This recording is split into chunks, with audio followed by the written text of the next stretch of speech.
She vanished without a trace deep in the Olympic forest. But when she came back 43 days later, everyone realized something horrifying. Whatever walked out of those woods wearing Jenna's face wasn't entirely her. The morning Jenna Cross disappeared was colder than usual for late September. Thick fog hung low over the Olympic National Forest, curling between the towering pines like living things. Jenna had been out there alone, following a string of strange wildlife patterns reported over the past few months. Birds migrating too early, predators abandoning territory, prey species moving in unnatural clusters. For someone like Jenna, a wildlife biologist with a reputation for chasing the unexplained, this wasn't unusual. She thrived on the mysteries the natural world refused to give up easily. But that morning, something was different. Her last radio transmission crackled through the static at 6:42 a.m. Ethan Cross, her brother, would later play it back so many times that every broken syllable burned itself into his memory. Her voice was rushed, clipped with panic, unlike anything he'd ever heard from her. "Something's wrong. I think it's watching me." Then the line went dead. Not even static. Just silence. And she was gone. When park rangers responded to her GPS coordinates later that day, what they found sent a chill deeper than the cold ever could. Her campsite looked like it had been abandoned in a rush, or something worse. Her tent was half collapsed, one side torn open from the inside, fabric flapping lazily in the wind.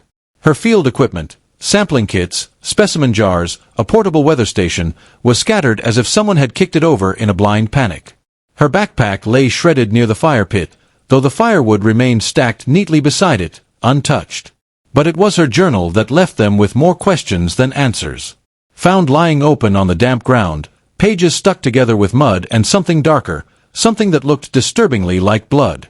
The last legible entry was dated the night before, multiple vocalizations. Not wolf, not cougar. Sounds wrong. Pitch fluctuates outside normal range. Movement in the tree line. Will investigate at first light. After that, only a smear, a line of frantic pen scratches that trailed off the page entirely. There were no clear footprints. No broken branches suggesting a direction of travel.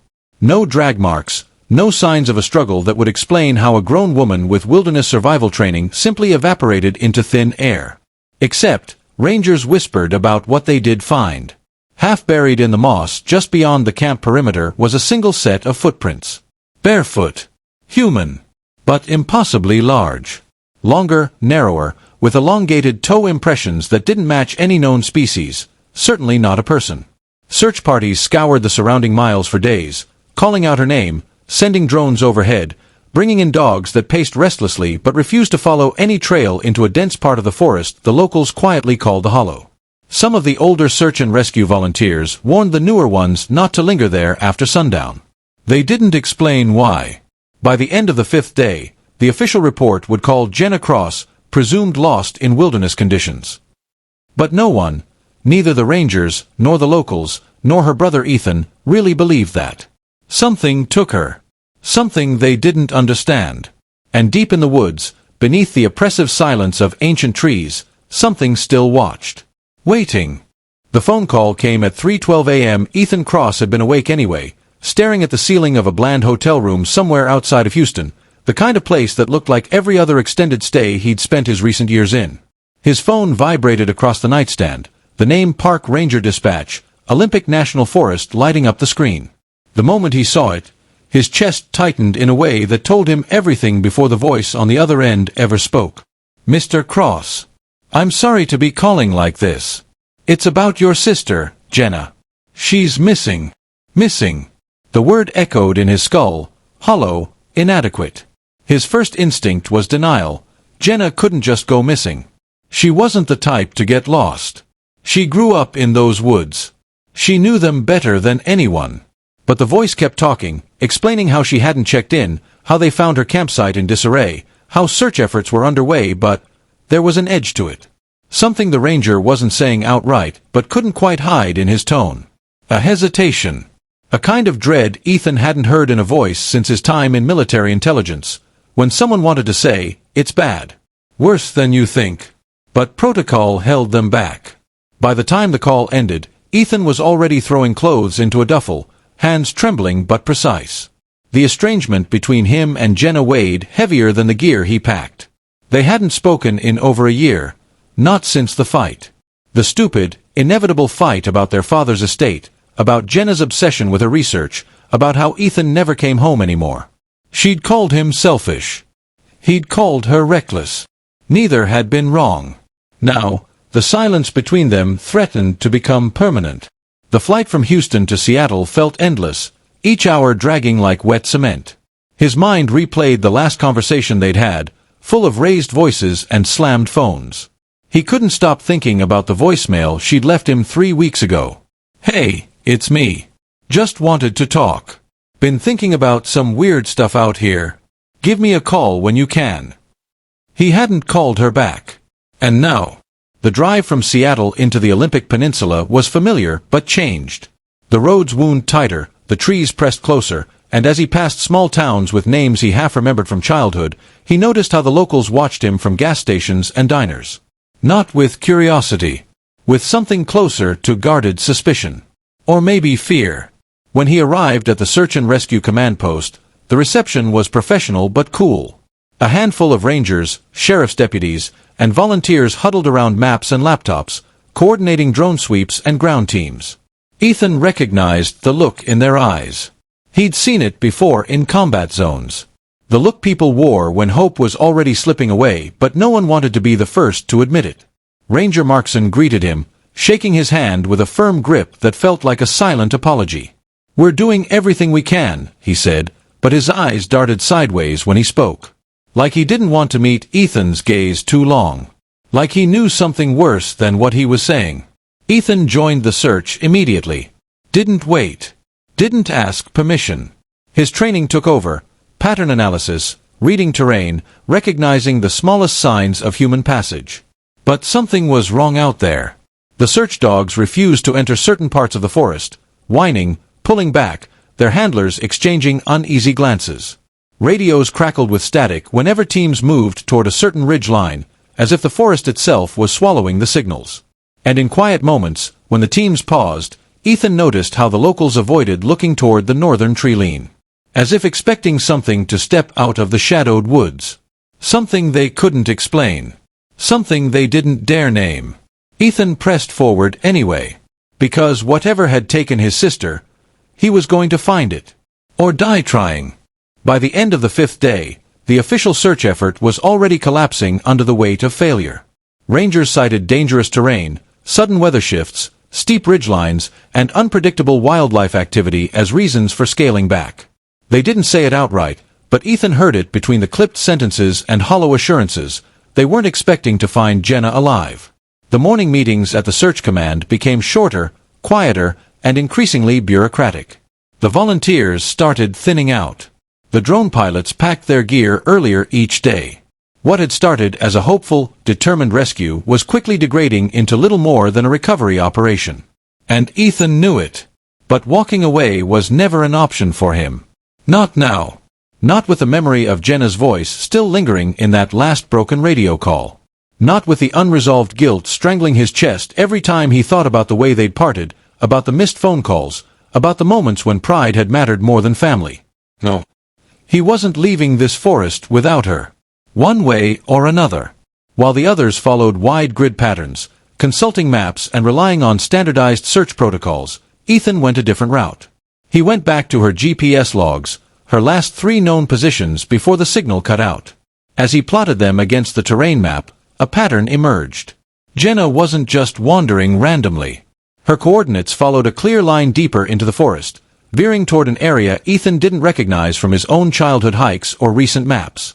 When he asked one of the senior rangers about it, the man stiffened, his expression flattening like a shutter being pulled down.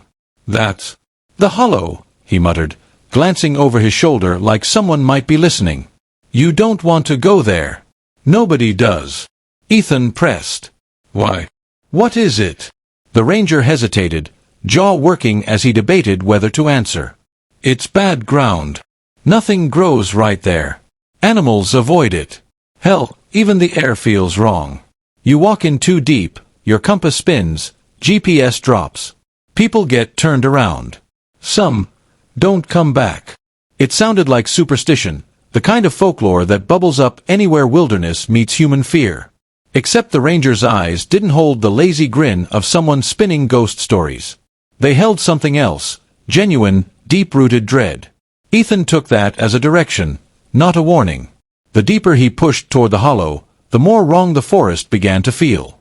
Paths that should have been clear were suddenly overgrown, as if the woods were stitching themselves shut behind him.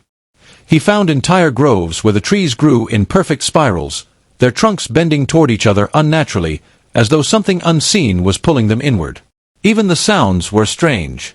Birds fell silent the moment he crossed an invisible threshold, replaced by a low, constant hum that had no clear source but seemed to vibrate beneath his skin. He came across an old hunter's shack, half-collapsed, sun-bleached antlers nailed over the door, now hanging by a single rusted nail. Etched into the wood beneath the antlers, barely visible, were the words, "Leave it be." A gas station attendant from the edge of town had muttered something similar when Ethan mentioned where he was heading. "Things live out there that don't belong here," the man had said, eyes fixed on the lottery tickets he was pretending to scratch. "Not animals. Not things we got names for." Ethan didn't scare easy. Years in war zones had stripped away most of his tolerance for superstition. But something about the way the wind shifted in the hollow, the way shadows stretched just a little too long even at noon, left a knot coiling tight in his gut. Still, he pressed forward. Because something had drawn Jenna here. And if it had taken her, he was going to face it head-on. The edge of the hollow wasn't marked by anything visible on a map, but Ethan felt it the moment he crossed into it. The air grew heavier, not colder exactly, but thick, as if the atmosphere itself resisted him being there. His skin prickled, every hair rising along his arms and the back of his neck. The normal sounds of the forest, wind in the trees, birdsong, the occasional distant crack of branches, faded into a hollow silence. In their place was something else. A low, droning hum. It wasn't loud, but it was constant, like the vibration of power lines, only deeper, resonating not in his ears but in his bones. His GPS blinked wildly, losing signal in quick, stuttering pulses. The compass strapped to his pack spun lazily, as though magnetism itself had given up trying to behave properly. Every few steps, Ethan had to pause, recalibrate his bearings manually using landmarks, but even the landmarks seemed unreliable. Trees that should have stood straight twisted unnaturally toward each other, their trunks bending at angles that made no biological sense. Some grew in perfect circles, their roots intertwined, forming natural barriers as if trying to close off the path ahead. The deeper he moved, the stranger it became. The wind didn't move like normal, it came in sudden gusts from directions that didn't match the sway of the treetops. Sometimes it carried whispers, or what sounded like them, soft and almost intelligible. He would stop, strain to listen, heart hammering as words danced just at the edge of understanding. But then it would fade, leaving only the oppressive hum behind. Then he saw it. Near the base of a leaning cedar whose trunk curled unnaturally toward the ground, something blue caught his eye. His pulse spiked. He hurried over, kneeling. It was a scrap of fabric, torn, frayed, stained with dirt. He pulled it free, hands trembling. Jenna's jacket.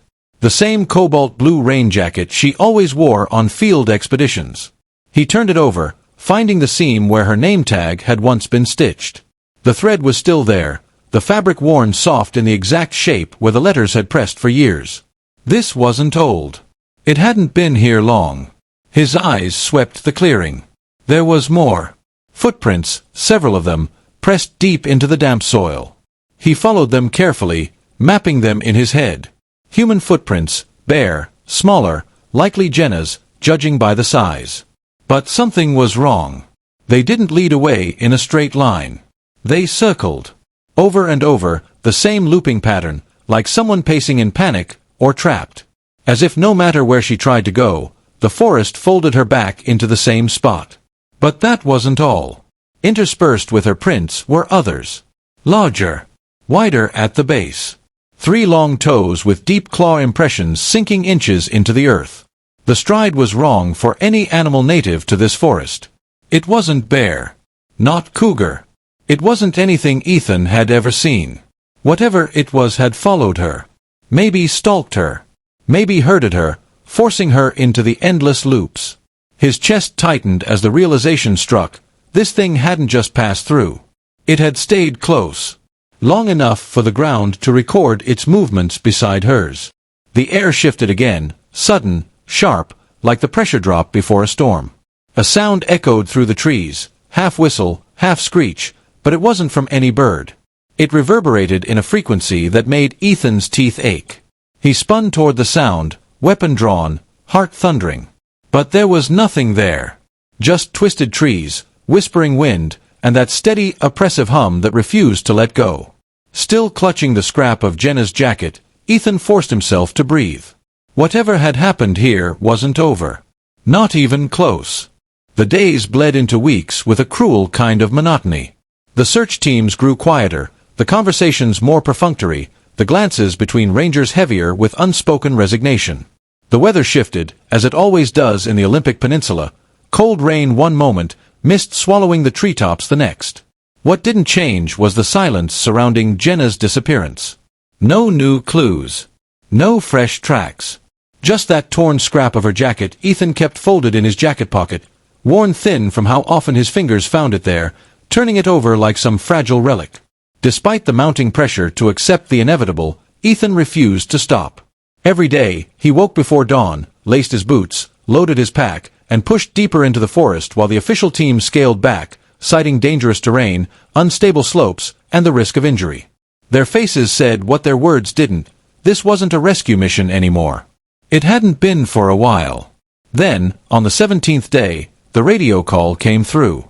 A perimeter sweep team, checking a dried creek bed nearly 4 miles south of a hollow, reported a body. Male. Adult. Condition unknown. Ethan was already moving before the dispatcher finished the sentence. The sight was grim. A shallow depression where water once flowed, now choked with decaying leaves and broken branches. At the center, partially obscured by dirt and undergrowth, was what remained of a man. Even from a distance, Ethan could tell it wasn't Jenna. Too broad in the shoulders, limbs too long. But something about the scene stole the breath from his lungs anyway. The first thing that stood out was the condition of the body. It wasn't fresh. Far from it. Skin like sun-bleached parchment clung in places to bone. Other sections were stripped entirely. Yet the timeline didn't make sense. The missing persons report associated with the find, a local hiker named Nathan Holbrook, had only been filed 3 weeks ago. He should have looked relatively intact, albeit exposed to the elements. But this was different. The level of decomposition suggested several months at minimum, perhaps longer. Rangers exchanged uneasy glances, whispering theories about scavengers, environmental conditions, accelerated decay for moisture. But Ethan wasn't buying any of it.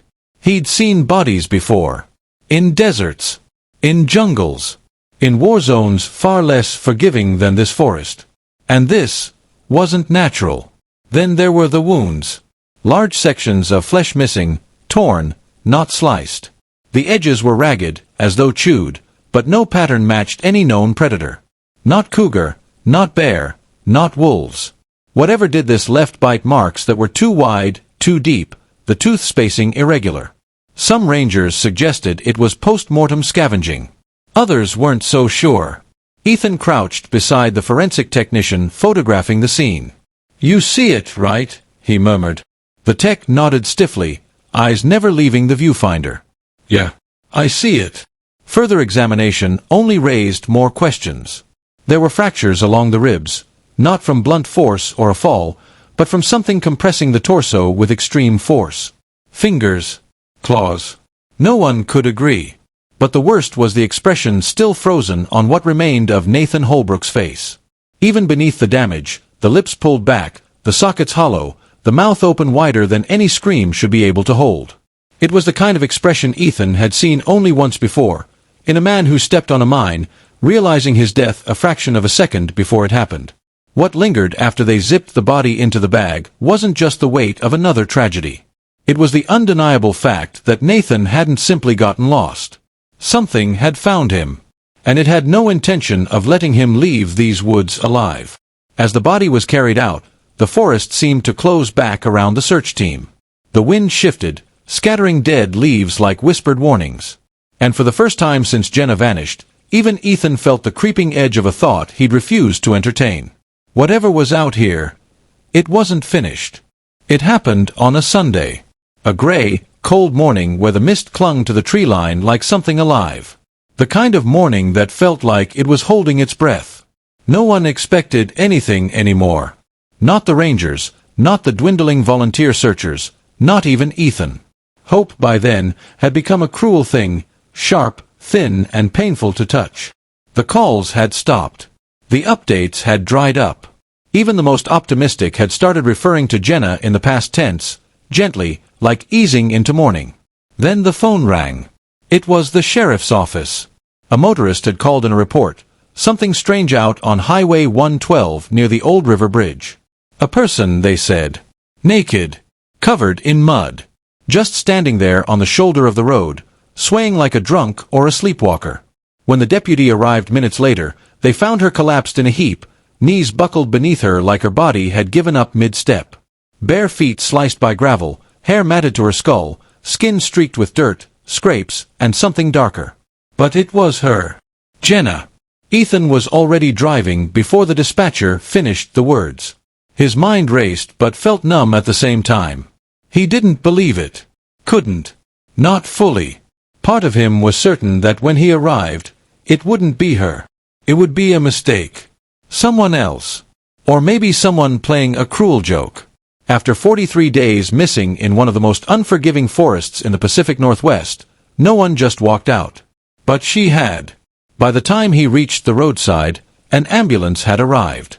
EMTs crouched around a figure wrapped in a shock blanket, murmuring to each other in clipped voices. One of them turned as Ethan skidded his truck to a halt, holding up a hand as if that could possibly stop him. He shoved past them, throat tight, breath burning in his lungs. Then he saw her. Jenna was sitting on the asphalt, legs folded awkwardly beneath her, head bowed forward, hair hiding her face. Her arms were crossed tight over her chest, her skin filthy, scraped, and bruised, but she was breathing. Alive. When she lifted her head, her eyes locked onto his instantly, no hesitation, no confusion. Her lips trembled, and for a second, he thought she was going to speak. And then, with a voice barely more than a whisper, raw and fractured, she said his name. Ethan. The sound of it nearly broke him. Her mouth opened again like she wanted to say something else, but her eyes rolled back, her body sagged forward, and she collapsed into his arms, unconscious. Her weight felt wrong, light, fragile, as if something essential had been hollowed out from her. Ethan scooped her up without thinking, cradling her against his chest.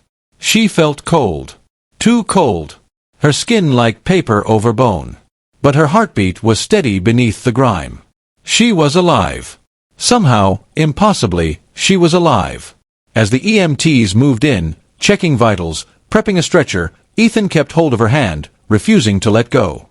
But as relief surged through him, something else stirred beneath it. Because even through the overwhelming need to believe she was safe now, one thing gnawed at the edges of his mind. When her eyes had met his, just for that brief second, something had looked back at him. Something that didn't quite feel like Jenna. The hospital room smelled like antiseptic and stale air, the kind of smell that lingered in Ethan's nose long after he'd walked through the doors. He stood just inside the threshold, gripping the frame as if it were the only thing anchoring him to the moment. On the bed, Jenna lay beneath crisp white sheets, her skin scrubbed clean of dirt and dried blood. An IV dripped steadily into her arm, monitors beeped softly in the background, and her chest rose and fell in a rhythm that should have calmed him. But it didn't. Her vitals were normal. That's what the doctor kept saying. No hypothermia, no infections, no signs of severe dehydration. Her injuries were superficial, cuts, scrapes, bruises, none of them deep. The kind of wounds a child might come home with after a rough day climbing trees, not the kind you expect after 43 days missing in one of the harshest forests in the Pacific Northwest. No frostbite. No broken bones. No sign of malnutrition beyond a slight drop in weight. It didn't make sense. None of it did. She looked at him when he entered. Not startled. Not relieved. Not anything. Just looked. Her eyes followed him as he crossed the room to her bedside, but there was no flicker of emotion behind them. No spark. They were wide, unblinking, irises darker than he remembered, as if the color had deepened somehow or the pupils were just a little too large. "Hey!" Ethan said softly, pulling the chair close and sitting down. "It's me. I'm here." Jenna tilted her head slightly, like a bird studying something unfamiliar. Her lips parted, and for a moment, nothing came out. Then, finally, her voice emerged, flat, drained of inflection. "Ethan." The word should have felt like warmth. A reunion. But it hit him wrong, sliding beneath his skin in a way he couldn't quite explain. I didn't think. God, Jenna, we didn't think this was going to happen. I thought. His throat tightened. I thought I lost you. She blinked slowly. Her gaze didn't soften. I was lost. Yeah, Ethan nodded, leaning forward, gripping her hand. It was cold. Not dangerously, not alarmingly, but colder than it should have been. Do you remember what happened? Do you remember anything? Her mouth worked, jaw clenching slightly, and she stared at the far wall for a long moment before answering. I was in the forest. I got turned around. Her tone fractured slightly midway through, shifting from flat to something strained, like two recordings spliced together but not quite aligned. I don't remember. After. Ethan frowned.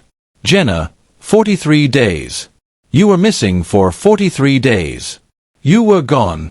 She blinked again. Time felt strange. Another pause. Didn't feel that long. There was a weird cadence to it. The way she spoke, the unnatural spacing between words, like she was searching for the right rhythm but couldn't quite match it. Her voice slipped. At one point mid-sentence, it dropped into something lower, colder, for just a syllable or two before smoothing back out. You're safe now, Ethan said, trying to convince himself as much as her. You're safe. Jenna turned her head back toward him. Her lips curved slightly, but the smile didn't reach her eyes. Safe. The word echoed in the room like a question. The ride back to Jenna's house was quieter than Ethan expected. She sat in the passenger seat, staring out the window, watching the trees blur by as if she were memorizing every branch, every shadow. She didn't ask questions. Didn't comment on anything. Just sat there, unmoving, hands folded neatly in her lap, her eyes wide but hollow. Her silence pressed against the walls of the car like an extra passenger, dense and suffocating. Pulling into the gravel driveway felt surreal. Her house sat exactly as she'd left it, modest, tucked against the edge of the forest, ivy climbing the porch railing, a wind chime swaying in the breeze. The normalcy of it all felt obscene after everything that had happened. Ethan killed the engine and glanced at her, half expecting her to hesitate, to break the spell and show something, relief, recognition, anything. But she simply opened the door, stepped out barefoot onto the gravel, and walked toward the porch like someone returning from a long day at work. Then the sound broke the air, a deep, low growl, followed by a frantic scramble of claws on wood. Bear, her German shepherd, bolted out from under the porch where he'd been napping. His ears were pinned back, teeth bared, lips peeled away in a snarl Ethan had never seen from him before. This wasn't playful barking. This was fear. Pure, visceral fear. Bear, no. It's Jenna. Ethan snapped, moving between them instinctively. The dog ignored him completely, his eyes locked on her, body trembling. Then, without warning, Bear turned and bolted, full sprint, around the side of the house, disappearing into the tree-line, his barking fading into the distance. Jenna didn't react. Not at all. No flinch. No confusion. No hurt. She just turned her head slightly, watching the dog disappear as if observing some minor event she had no emotional stake in. Inside the house, everything was how she'd left it. Her boots by the door. Her coat on the hook. A half-finished mug of coffee sitting stale on the counter, long since evaporated to a dark ring. It should have felt like coming home. But Ethan couldn't shake the sense that something was fundamentally wrong. Jenna resumed her routines almost immediately. She moved through the house like muscle memory guided her, turning on the kettle, opening her laptop, sorting through stacks of field notes. But the way she did it was off. Too precise. Every movement was fluid but mechanical, devoid of the little fidgets, the distracted pauses that made her human. When she typed, it was rapid, rhythmic, like someone inputting lines of code rather than writing. She didn't hum to herself like she used to. Didn't glance at her phone. Just worked. When Ethan wandered into her study, What he saw made his skin crawl. Her journals were spread across the desk. Dozens of them. But every page was filled edge to edge, not with notes, not with sketches of wildlife, but with symbols. Rows upon rows of strange geometric patterns. Circles inside triangles. Interlocking spirals. Sharp angular lines intersecting in ways that made his head hurt if he looked at them too long. He picked up one of the journals, flipping through page after page. "Jenna, what is this?" She stood behind him now, so quietly he hadn't heard her approach. Her eyes scanned the pages, expression flat. "I don't know," she said, her voice barely above a whisper. "I don't remember drawing that." "You don't remember?" His stomach knotted. "These are your journals. This is your handwriting." "I don't think it is," she murmured, but her gaze lingered on the symbols as if some part of her recognized them, even if she couldn't, or wouldn't, admit it. A chill slid down Ethan's spine, thick and heavy. Because the more he looked at the patterns, the more he realized they weren't random. They were intentional. Structured. As if they were meant to represent something. Something Jenna had brought back with her. Or maybe, something that had brought Jenna back. At first, it was the little things. The kinds of details you could almost dismiss if you wanted to. Ethan tried to tell himself it was the trauma, that 43 days alone in the forest, lost, afraid, starving, could change a person. Maybe even break them in ways that didn't heal clean. But the more time passed, the harder it became to lie to himself. The first time he noticed it was over dinner. He'd cooked her favorite, Thai green curry, loaded with the same level of heat that usually made her grin while everyone else reached for water. Jenna used to joke that spice was her love language. But when she tasted it now, she didn't even flinch. No reaction. No smile. No cough. Nothing. She chewed, swallowed, and set the fork down without a word, her face blank. Ethan waited for some comment, some teasing remark about whether he'd remembered the right recipe. But it never came. Just silence. Then there was the writing. She sat at the kitchen table one morning, scribbling something into a notebook. More of those strange looping symbols that filled her journals now like an infection spreading from page to page. It took Ethan a minute to realize what was wrong. The pen was in her left hand. Jenna had never been left-handed. Not once in 34 years. He remembered her struggling as a kid whenever she tried to use scissors with her left, how their father would ruffle her hair and tease her for being as clumsy as a newborn colt. But now, her left hand glided across the paper with mechanical ease, while her right sat limp in her lap, fingers twitching occasionally like they were disconnected from the task entirely. That night, it got worse. Ethan had barely slept since she came back, partly because of the gnawing dread in his stomach, partly because of the sounds, or rather, the lack of them. Jenna used to toss and turn when she slept, mumble in her dreams, shift positions every hour. But now, she didn't move. Not once. She lay perfectly still on the bed, flat on her back, arms straight at her sides, her face turned slightly toward the ceiling. Her breathing was shallow but even, almost too even. And her eyes were half open. Ethan stood in the doorway for nearly 10 minutes, staring, watching, waiting for her to blink, to shift, to do something that confirmed she was actually asleep and not something else. But nothing changed. Her pupils were fixed, unmoving, staring through the ceiling into some place he couldn't see. The final crack in his denial came the next morning. Jenna sat on the porch, sunlight catching her wrist as she pushed her hair behind her ear. And that's when Ethan saw it, the absence.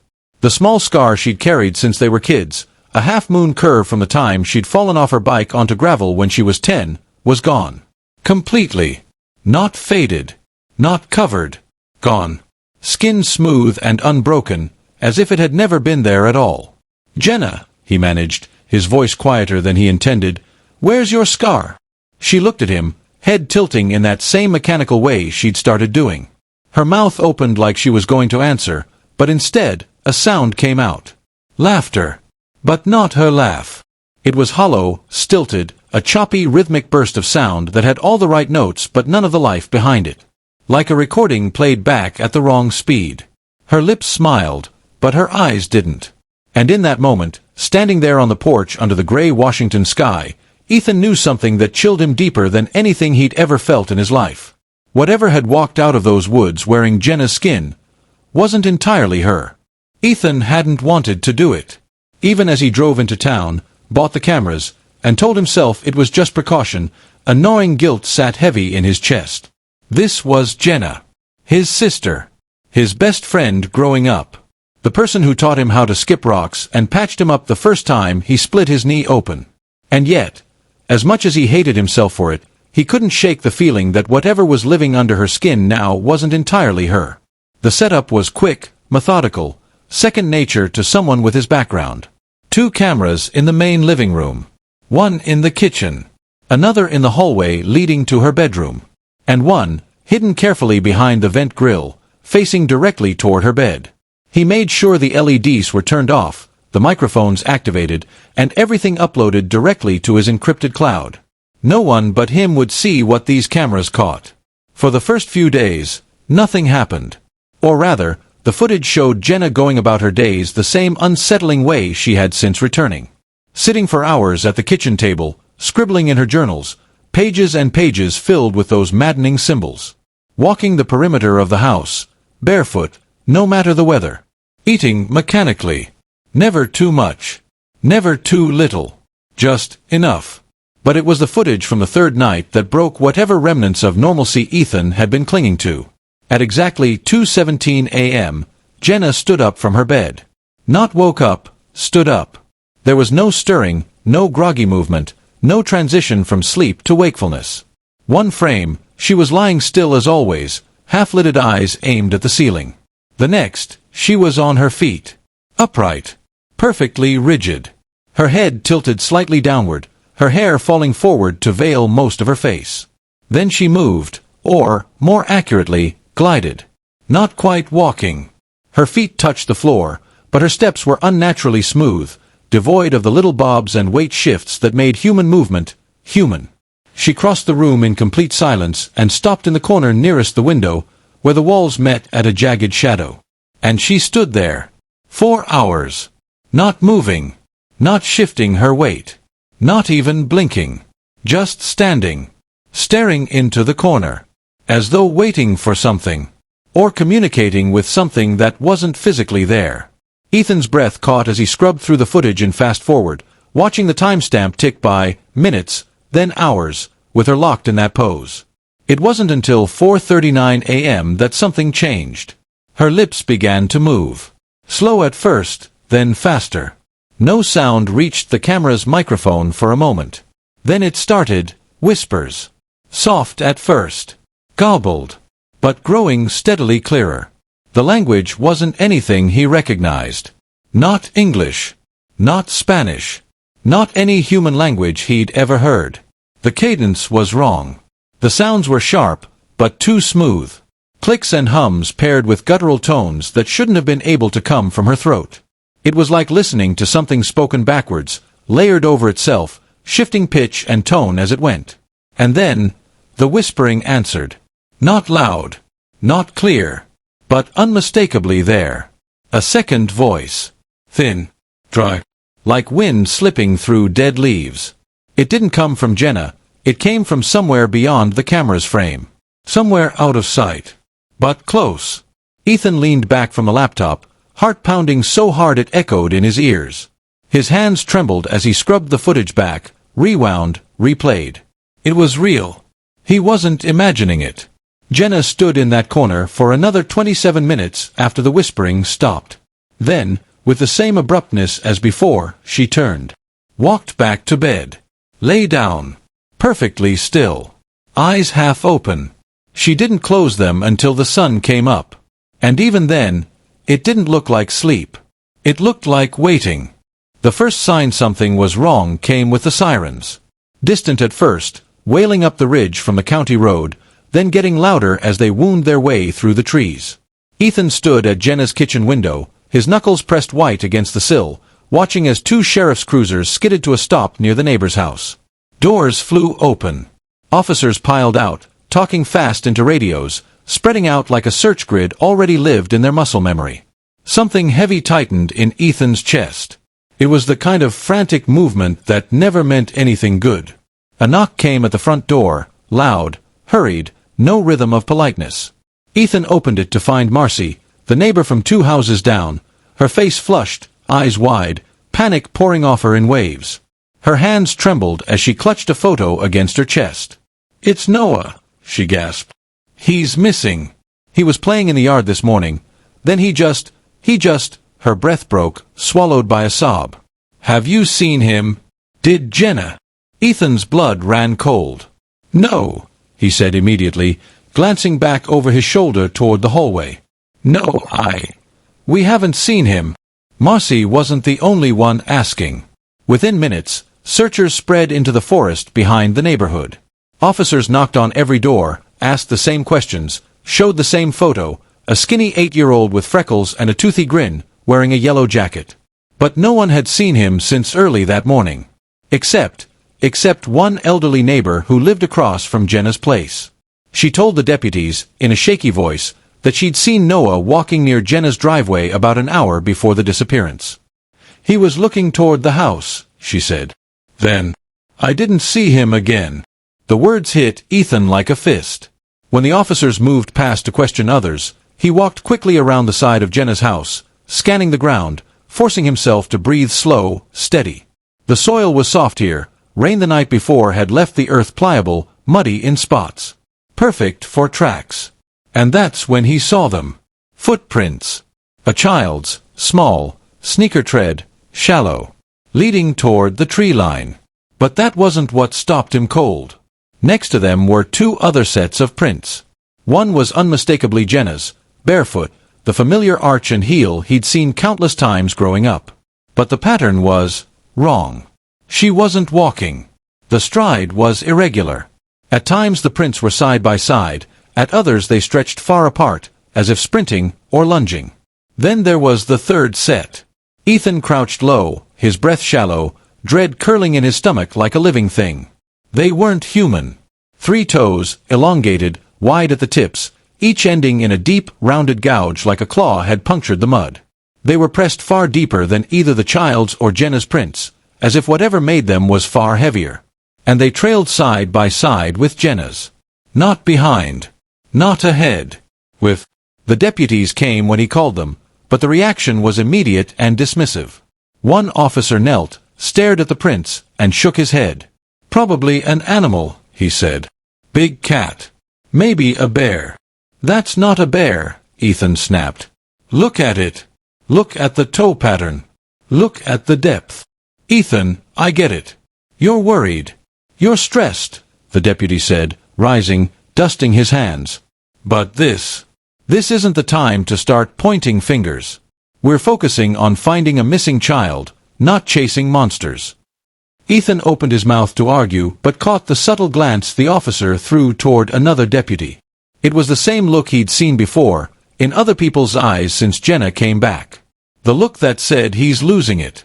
The look that labeled him a man unraveling. The search continued. They brought in dogs, but the dogs refused to cross into the dense brush behind Jenna's house. They whined, pulled back. One even tucked its tail and bolted. The handlers offered explanations. Bad scent, too much moisture, but Ethan could hear the uncertainty in their voices. And through it all, Jenna watched from the window. Not pacing. Not worried. Just standing. Perfectly still. Watching. When Ethan finally turned and caught her gaze, he felt it again, that same crawling sensation under his skin. Her expression was blank. Lips parted slightly. Her eyes empty. Or maybe too full. Full of something that wasn't supposed to be there. And even before the sun dipped below the trees, Ethan knew one thing with absolute certainty. Noah wasn't coming back. The house was unervingly quiet after Jenna retreated to her room. No doors slammed. No footsteps echoed. It was as though she simply drifted into the dark and vanished, leaving only that unsettling stillness behind. Ethan stood frozen for several long minutes, his mind turning over what she'd said, how she'd said it. Every instinct in his body screamed that something was very, very wrong.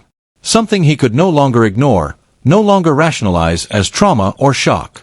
Whatever had come back from that forest wearing his sister's face wasn't entirely her, and if he was going to understand what was happening, he needed answers. The only place left to search was Jenna's work. Her real work. The research that had led her into the hollow in the first place. He made his way into her office. The air was heavy here, heavier than the rest of the house, filled with the scent of damp paper and earth. Stacks of journals lined the shelves, some neat, some half-collapsed like they'd been rifled through in a hurry. Her laptop sat on the desk, screen dark, lid half-closed. Ethan slid into the chair, opened it, and to his surprise, it was already logged in. No password. Typical Jenna. She trusted her space too much. Her desktop was cluttered, but his eyes were drawn immediately to one folder sitting dead center. The title alone made his pulse quicken. Things that don't belong here. All caps. Bold. As if even Jenna had felt the weight of what lay inside it. Clicking it brought up a password prompt. Of course. His fingers hovered over the keys. He tried the obvious. Bear's name, their dad's birthday, her field tag number. None worked. His mind scrambled for something deeper, more personal. He typed, "Hollow." The screen blinked, then opened. Inside were dozens of files, photos, audio logs, field notes, maps annotated with red circles and heavy black lines. But what stopped him cold were the case files. Names. Dozens of them. Local people. Hikers. Campers. Hunters. Some reported missing officially. Others were little more than whispers, rumors passed around campfires and hunting lodges, never formally recorded but never forgotten. He clicked through the oldest file, dated nearly 40 years back. A man named Joseph Adler. Disappeared while tracking elk near the same sector where Jenna went missing. Found 3 weeks later, wandering along the river, barefoot, gaunt, sunburned. He survived, but what he said afterward chilled Ethan even from the faded scan of the original report. It wasn't supposed to let me go, Adler had told searchers. It was confused. Thought I was someone else.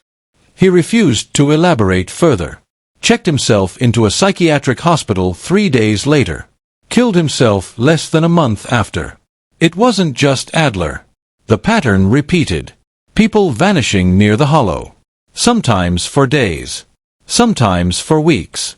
A few for months. And those who came back. Never the same. Their families described them as distant. Different. Sleepwalking through life. Some grew violent. Some withdrew completely. Most refused to ever speak about what happened out there. The more Ethan scrolled, the more pieces fell into place. Jenna had been tracking this. 4 years. Her recent research, what she'd told the university was a wildlife migration anomaly, was a cover for something else entirely. Something far stranger. A creeping dread flooded his stomach as he opened one final document, labeled simply, Last Entry. Jenna's field notes. Her handwriting, jittery but legible. Observed figures at 3:14 a.m. Not human. Movement doesn't conform to known animal locomotion. Heard vocalizations. No known linguistic structure. Patterns repeating. Loop's territory feels folded. Will attempt further observation tomorrow. If found, someone needs to know, they're not just watching anymore. Something's changed. Ethan sat back in the chair, staring at the screen, realization sinking in like ice water. Jenna hadn't stumbled into something by accident. She'd been looking for it. And now, whatever it was, it had found her. The email had felt like a shot in the dark when Ethan sent it, some desperate attempt to claw at understanding when every rational explanation had crumbled beneath him. He'd read the name years ago, in a half-forgotten article buried deep in the fringe corners of the internet. Dr. Mira Hallstrom. A theoretical physicist by training, but her work had diverged into something most of her peers scoffed at, phenomena of ontological drift. A term that, at first, sounded like nonsense. But the more Ethan dug, the more terrifyingly relevant it became. Her research revolved around cases where people came back wrong. Not mentally broken. Not just traumatized. But fundamentally altered. Cognitively. Biologically. As if exposure to certain environments didn't just change a person, it rewrote them.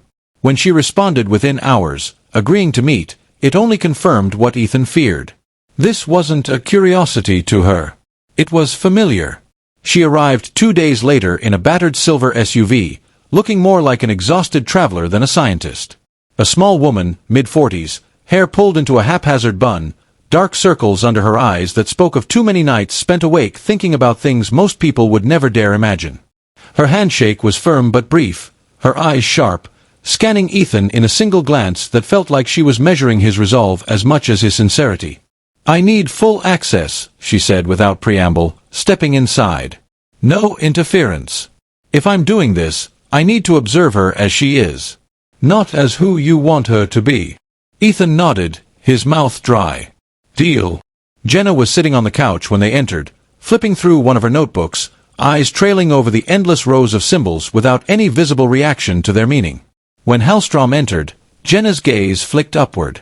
For the first time in days, Ethan saw something pass behind her eyes. Awareness. Not alarm. Not curiosity. Something colder. Calculation. "Hello, Jenna," Hallstrom said, setting down her bag. "I'm here to help." Jenna didn't respond. She just stared. The examination lasted hours. Physical assessments, reflex tests, verbal prompts, simple logic puzzles, EEG hookups, and a full biometric scan using devices Hallstrom pulled from her case with meticulous precision. Jenna followed every instruction without question, her movements smooth but lacking the organic awkwardness of someone undergoing testing. Not once did she ask what this was for. Not once did she object. It was the silence between questions that unsettled Ethan the most. Jenna didn't fill it with nervous chatter or curiosity like she used to. She simply waited, her gaze fixed, body unnervingly still. When Hallstrom finally stepped back, stripping off her gloves, her expression was grim. She gestured for Ethan to follow her into the kitchen, far enough away Jenna wouldn't hear, but Ethan wasn't sure that mattered anymore. "This isn't trauma," Hallstrom said, voice low but steady. "It's not PTSD. It's not shock. Something is wrong. Fundamentally. Her biological markers are off. Baseline cortisol is elevated in a way that suggests constant fight-or-flight response, but with no corresponding adrenal fatigue. Her EEG patterns show activity in regions of the brain that aren't typically active, subcortical structures firing during conscious thought, as if parts of her brain that shouldn't be awake are." Ethan swallowed. "What does that mean?"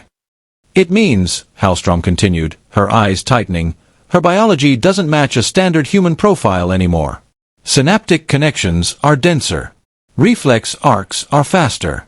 Even her blood chemistry shows proteins I don't recognize, proteins that, as far as I can tell, shouldn't exist."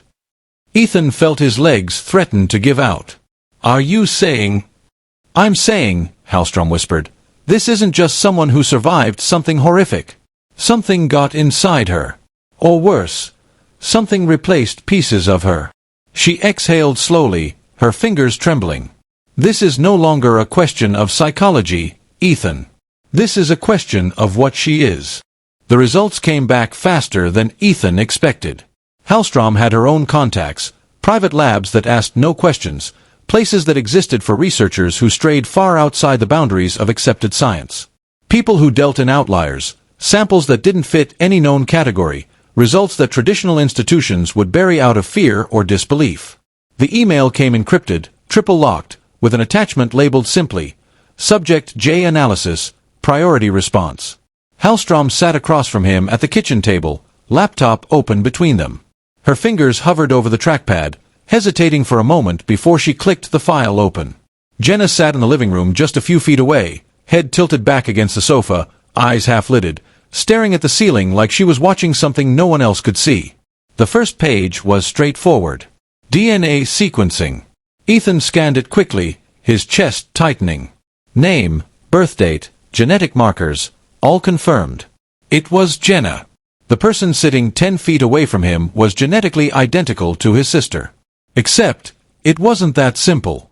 Hallstrom pointed to the highlighted sections, her tone clinical but strained, like someone trying very hard to stay objective while standing on the edge of a cliff. Her DNA matches baseline human. Her identity checks out. But it's the expression that's the problem. Ethan frowned. Expression. Gene expression. The way certain genes activate, suppress, or modify biological functions. Look here. She tapped the screen. Metabolic regulators, completely out of range. Neural growth factors, hyperactive.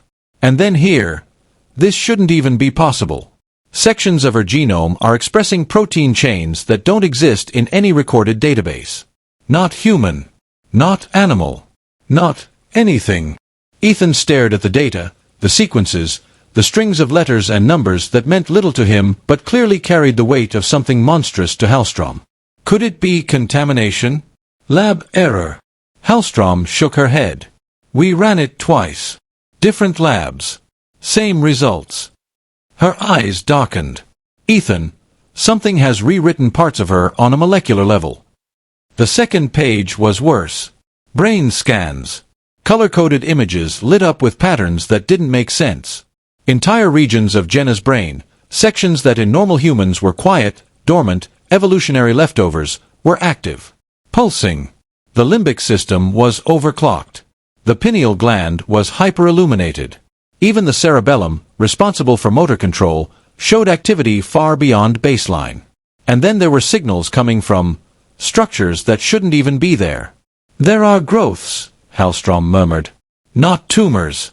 Not lesions. Symmetrical. Perfectly placed. If I didn't know better, I'd say, they were designed. Ethan's breath caught. Designed. Structures in the temporal lobe, she continued, voice thin. Coiled. Folded tissue arranged in fractal patterns. Organic, but intentional. There's no natural process that does this. It's like someone added hardware. She clicked to the final report. Blood chemistry. Ethan scanned the entries, hemoglobin, glucose, white cell counts. Then his eyes stopped on the flagged section. Foreign protein chain detected. Unknown classification. Synthetic composite.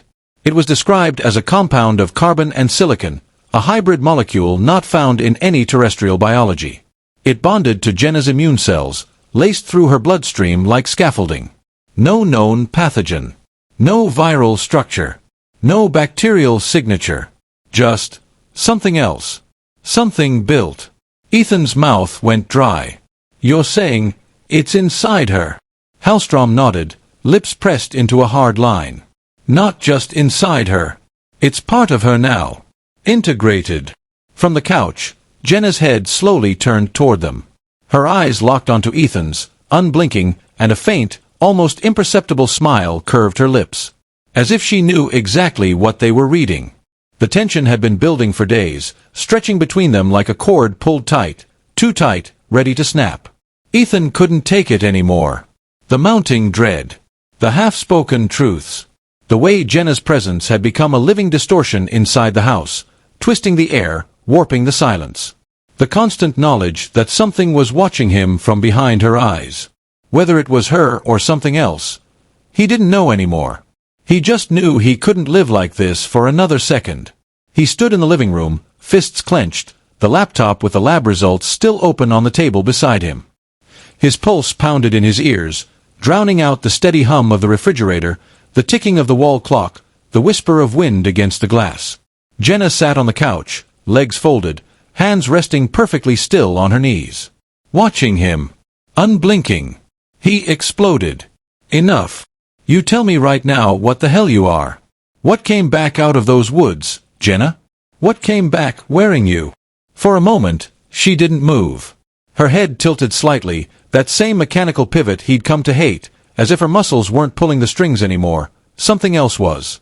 When she finally looked at him, the change was instant. Her pupils dilated so fast it was like watching ink spill. Gone was the distinction between iris and pupil, both swallowed into an abyss of total blackness. No light reflected back. No color. Just void. Hollow and impossibly deep, like staring into a tunnel that led somewhere unspeakably far away from here. Her mouth opened, but what came out wasn't her voice. Not exactly. It fractured, split. Multiple tones vibrated from her throat at once. One sounded like her, trembling, frightened. The others were lower, rougher, hollow echoes that felt like they didn't belong in this world. They overlapped, warping the words. Ethan. It's me. It's still me. But they won't let go. A sudden jolt shook the air, like the atmosphere itself had hiccuped. The overhead light flickered violently, casting the room into brief flashes of shadow and blinding brightness. The laptop screen glitched, blinking static, then went dead with a hollow popping noise. Every device in the house followed. The hum of the fridge cut out, the ticking of the clock halted, the digital thermostat blinked once and went black. And then came the sound. A deep, low-frequency hum that vibrated through the walls, the floor, through Ethan's bones, rattling his teeth. His vision doubled. The hair on his arms stood straight up. A pressure built in the air, heavy, suffocating. The window by the dining table exploded. Not cracked. Not shattered from impact. It burst outward, as though something unseen had pushed against it from the inside with impossible force. Glass sprayed into the night, scattering across the lawn like ice shards under a floodlight. Jenna lurched off the couch, not toward him, not like an attack. Her arms flailed upward, fingers twisted into shapes that didn't make sense, her body convulsing like she was fighting something inside her own skin. Her mouth opened again, and the scream that followed wasn't just a sound, it was a rupture, a tearing of something fundamental. "Ethan," her voice split mid-word, breaking into a dozen layered echoes, some pleading, some distorted, others mechanical and cold. "Ethan, I'm still here. I'm still, they won't let me go." The floor beneath Ethan vibrated. The light surged one final time, flaring so bright it turned everything pure white, and then, total darkness. Silence. No electronics. No hum. No movement. Just Ethan, alone in the pitch black, chest heaving, ears ringing from the aftermath. And in the dark, something shifted. Not footsteps. Not breathing. But the sensation of something rearranging itself. Something choosing what it wanted to become next. The decision wasn't made lightly. It wasn't made at all, really. It was forced, the inevitable next step after everything that had unfolded inside that house. After the blackout, after Jenna's voice fractured into something no longer tethered fully to this world, Dr. Hallstrom looked at Ethan with a kind of grim certainty that didn't allow for argument. There was no other option. If they wanted answers, if they wanted any chance of understanding what Jenna had become, they had to go back. Back to the hollow. Back to the place where this all started. Ethan didn't argue. He couldn't. There was a weight pressing into his ribs, something heavier than fear. If there was even a chance to save what was left of Jenna, or to understand what had taken her, it was buried in those woods. Waiting. Hallstrom assembled a small team, people from her own world. Not government. Not military. Specialists who lived in the margins between official science and what the world refused to admit was real. Former researchers, private security, field operatives who had seen things most people would deny existed. They carried specialized equipment, geological scanners, electromagnetic sensors, radiation detectors, all housed in rugged, matte black cases that bore no logos, no names. By the time they crossed the threshold into the hollow, the sky was already darkening, clouds rolling in low and heavy. The forest swallowed sound in that familiar, suffocating way. No birds. No insects. Even the wind seemed hesitant to push through this place. The deeper they went, the worse the instruments behaved. GPS cut out completely. Compass needles spun. The EMF meters overloaded with static bursts, clicking and shrieking with signals that didn't map to any known frequency. It was as though the forest itself existed just slightly out of sync with the rest of the world. It was Hallstrom's scanner that caught it first. A high-pitched whine spiked from her handheld unit, loud enough to make Ethan flinch. The needle jumped into the red, then stayed there. "It's close," she muttered, voice strained. Something's broadcasting." They followed the signal down a slope choked with twisted roots and moss-slicked rocks, moving toward a clearing Ethan didn't recognize. Or maybe it hadn't been there before. Maybe it had never wanted to be seen. At the center of the clearing, half buried in earth and tangled roots, was something. It wasn't metal, but it wasn't stone either.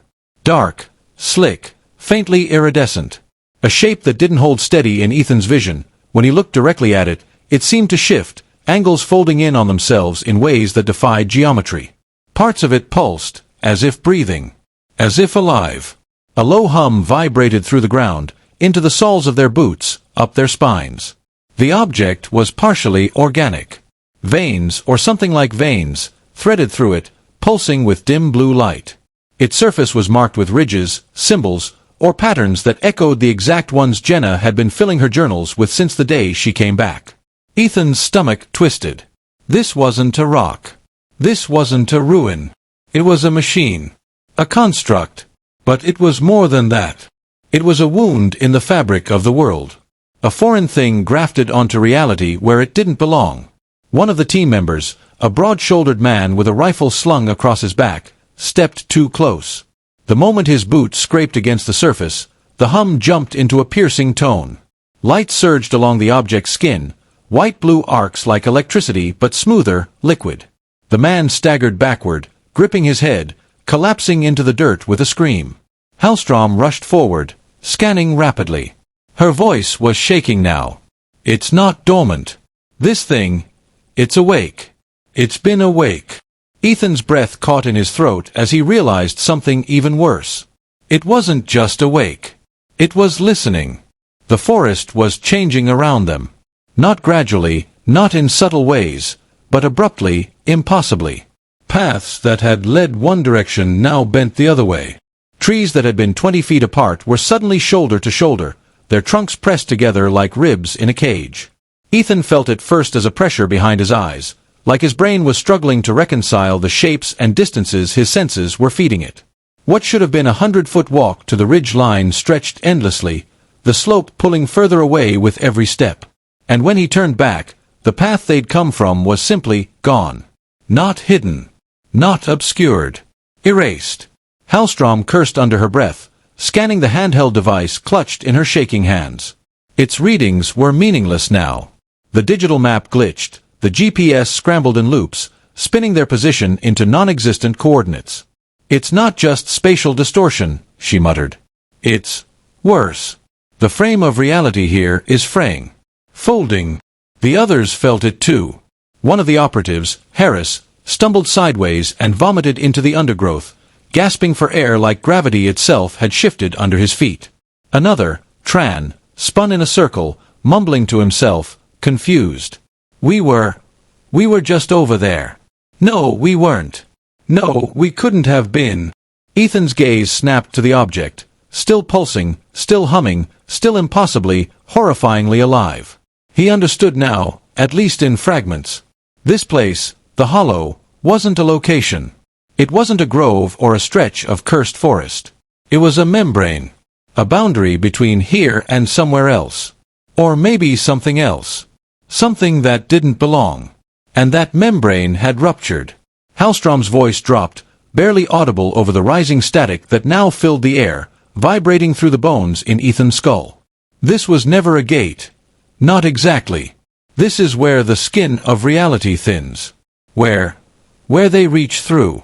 Where we touch back.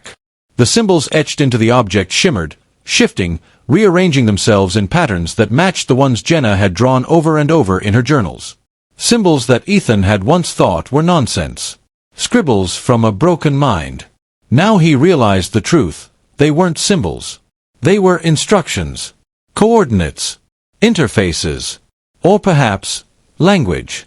The realization hit him like a punch to the chest. Jenna hadn't simply been copied. What came back wearing her face wasn't a clone, wasn't an imposter. It was a hybrid. A graft of flesh and thought, somehow both her and something else. The Jenna he'd grown up with was still inside that shell. Trapped. Entangled. Squeezed between layers of reality she wasn't meant to touch. Somewhere, whether it was beneath the roots, behind the fabric of space, or folded into the heartbeat of the thing buried here, she was screaming. He could feel it. Not hear it with his ears, but feel it vibrating in his teeth, in the marrow of his bones. A pressure. A presence. "She's still in there," Ethan whispered, barely able to speak. She's fighting." But even as he said it, the air thickened further. Shadows moved between the trees, elongating into shapes that didn't have symmetry. Didn't have meaning. The sky overhead seemed to ripple, clouds folding inward like a mouth closing. The forest wasn't a forest anymore. It was an aperture. And it was still open. The decision was never going to be clean. Standing in the center of the clearing, surrounded by a forest that now looked more like the stretched skin of something pretending to be real, Ethan realized there was no version of this that didn't leave scars. Whether those scars were on the land, on Jenna, or on something deeper, something woven into the bones of reality itself, that was the only choice left to him now. The object pulsed, veins of light racing beneath its surface faster, brighter, more chaotic than before. It wasn't humming anymore. It was screaming. Not with sound, not exactly, but with something that vibrated inside his skull, warping every thought until it felt like his own mind was being rewritten. The symbols shifted faster, faster, incomprehensible, folding over themselves like instructions updating in real time. It knew what was happening. It knew they were here to end it.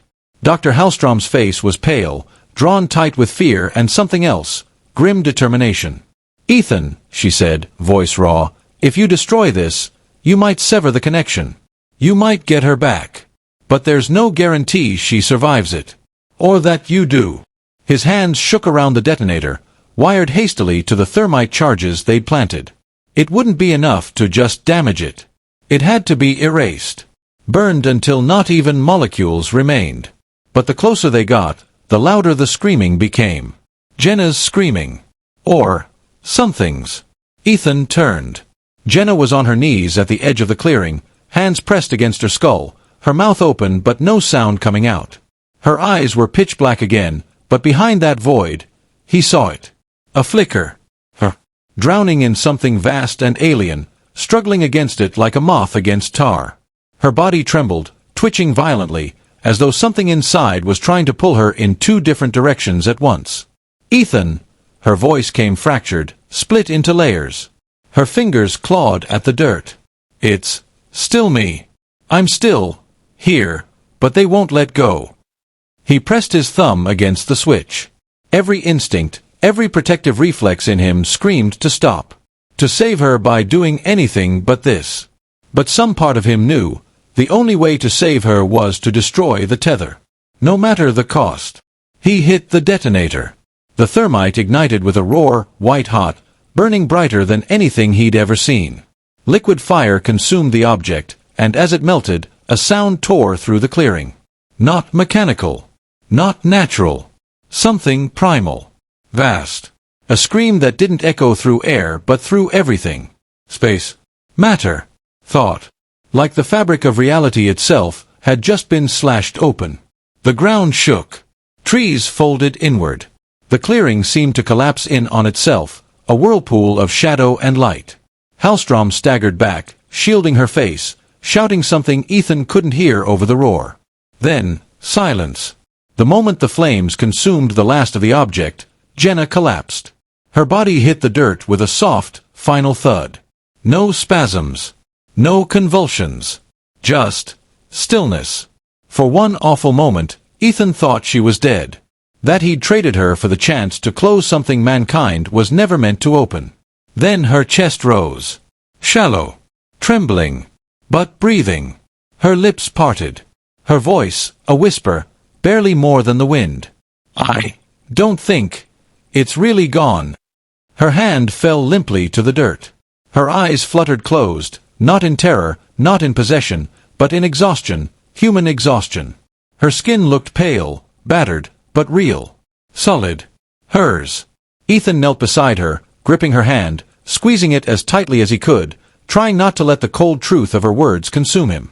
But as the screen of their lives seemed to fade to black, far away, back at Jenna's house, down in the basement where no one had thought to look, a small puddle of black, viscous liquid lay in the corner, still. Quiet. Until it wasn't. A ripple disturbed the surface. A slow pulse. Then another. And another. As if something below the floorboards had started breathing.